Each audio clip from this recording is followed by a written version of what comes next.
Orang yang bersolawat dapat rahmat dari Allah. Orang yang bersolawat kelak tempatnya paling dekat dengan Rasulullah nanti di hari kiamat. Orang yang banyak bersolawat akan mendapatkan syafaat daripada Rasulullah Sallallahu Alaihi Wasallam. Orang yang memperbanyak solawat, hajat-hajatnya dikabulkan. Kalau kesusahan, diberikan jalan keluar sama Allah. Berkatnya solawat.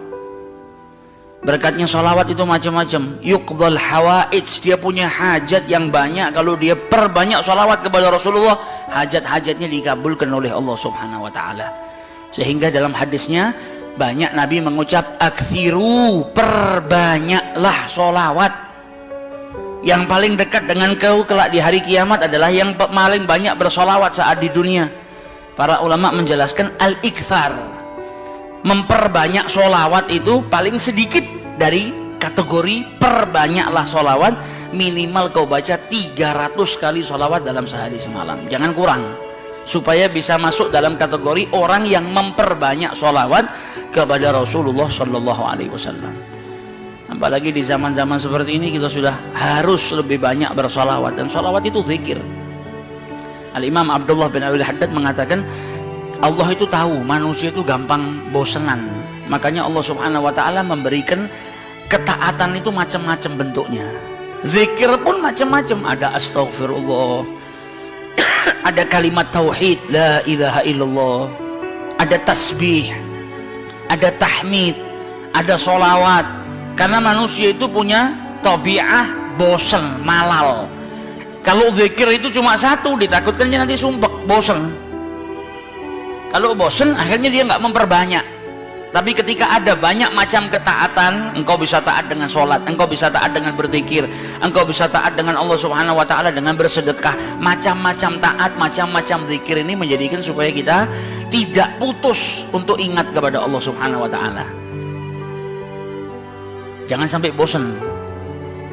Pada dasarnya manusia itu cepat bosan, tapi bukan berarti terus saya bosan dengan istighfar, saya tak ganti ini. Jangan gantinya kita karena bosan, tapi diselang-seling supaya kebosanan tadi tidak timbul. Nah, salah satu yang harus kita perbanyak nanti di bulan Rabiul Awal, bahkan di hari-hari lainnya kalau bisa, yaitu sholawat kepada Rasulullah Sallallahu Alaihi Wasallam. Khususnya di zaman fitnah seperti ini, kita butuh banyak sholawat supaya dapat rahmat dari Allah Subhanahu Wa Taala, supaya kita diberi keselamatan oleh Allah Subhanahu Wa Taala, dan manfaatnya sholawat banyak sekali. Sehingga diceritakan dulu ada satu orang punya utang 500 dinar. Dia punya utang banyak sama orang, kemudian datang waktunya semua pada nagih, maka dia kebingungan, nggak punya uang. Akhirnya dia pergi ke salah seorang saudagar, dia pinjam uang 500 dinar. Diberikan sama saudagar tadi. Sebelum diberikan ditanya, kapan mau kau kembalikan uang ini?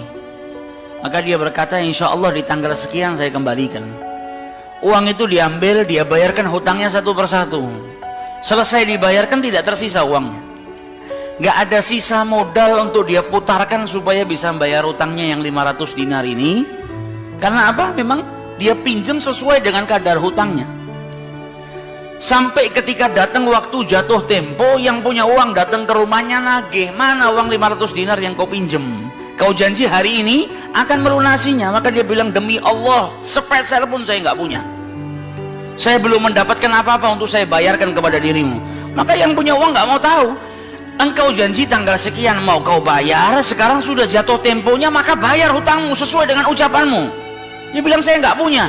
Kalau begitu ayo pergi ke Qadhi, pergi ke hakim. Gak benar ini perbuatanmu. Maka yang ngutang tadi dibawa sama yang punya uang ke hakim. Diceritakan perkaranya, ditanya sama hakim, kenapa tidak kau bayar hutangmu? Bukankah engkau berjanji hari ini akan melunasinya? Dia bilang, iya saya berjanji, tapi saya nggak punya uang. Saya bukan pengkhianat, bukan orang yang mau berdusta. Kalau berdusta saya akan bilang saya nggak punya uang. Nggak ada perjanjian di sini, nggak ada bukti. Tapi saya ngaku kalau saya punya utang dan hari ini saya nggak punya uang untuk saya bayarkan. Maka Qadhi berkata, apa? Kalau begitu kau melanggar janjimu, maka engkau harus dihukum, engkau harus dipenjara.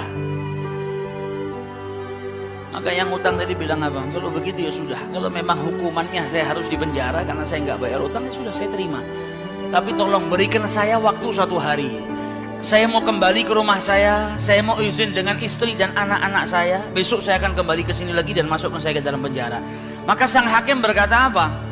Bagaimana mungkin saya bisa percaya dengan dirimu? Siapa yang menjamin dirimu? Kalau ada yang menjamin kau bakal kembali ke sini, maka saya lepaskan. Dia bilang, ya Ghadhi, kalau saya niat lari, sudah dari kemarin-kemarin saya lari. Kalau saya niat lari, saya nggak datang ke sini, maka percayalah saya akan kembali di esok hari. Maka kata Ghadhi, jaminannya apa? Akhirnya lelaki tadi bilang apa?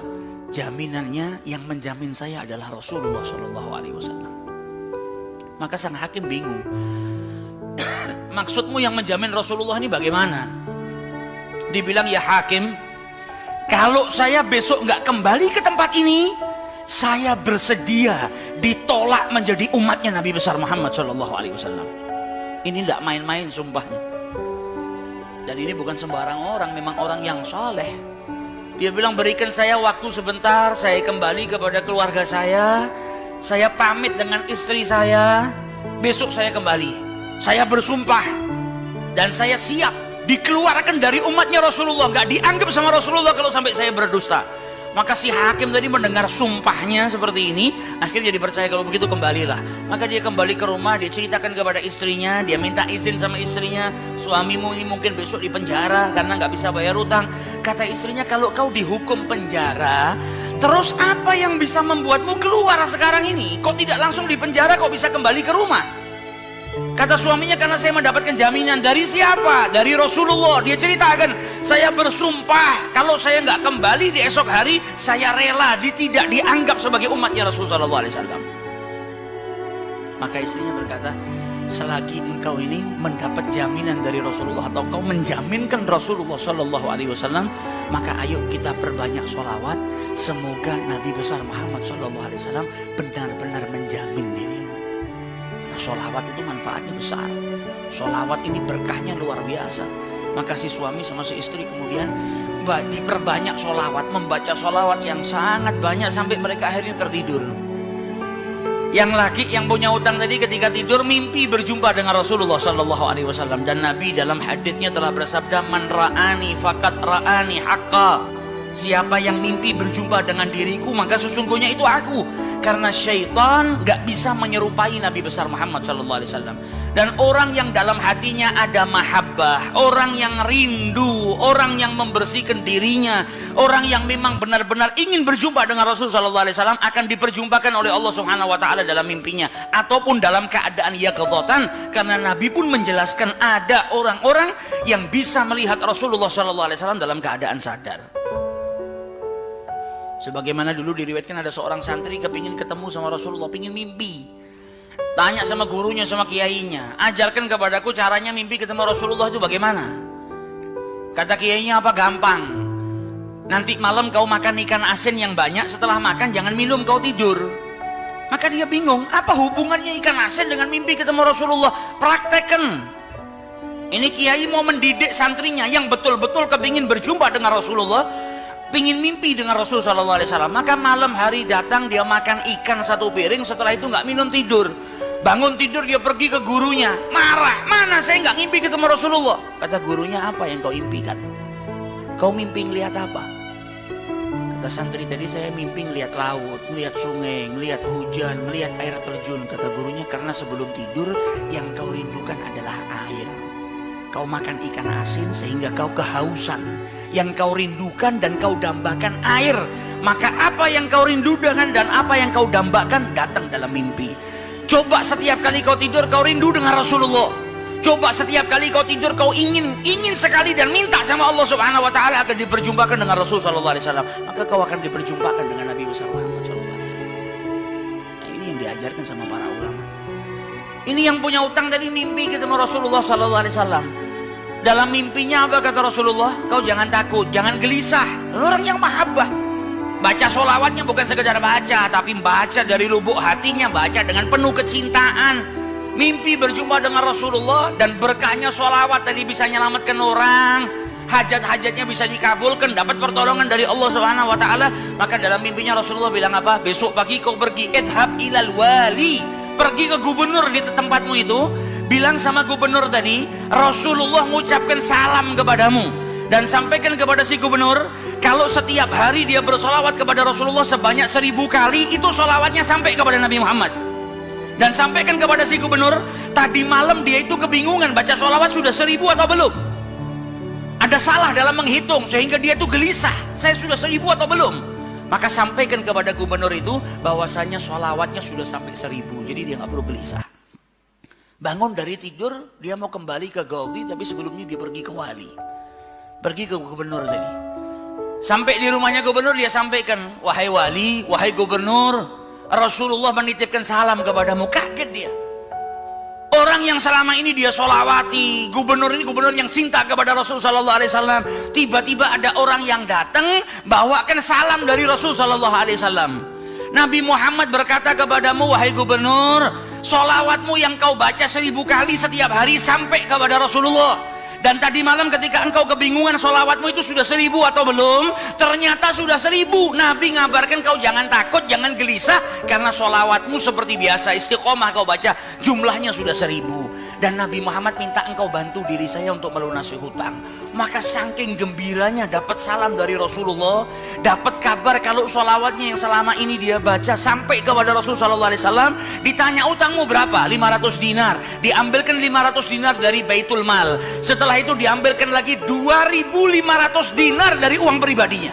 Ini hadiah buat dirimu karena kau datang bawa kabar gembira kepadaku, yaitu Rasulullah Sallallahu Alaihi Wasallam mengucapkan salam kepadaku. Mahabbah.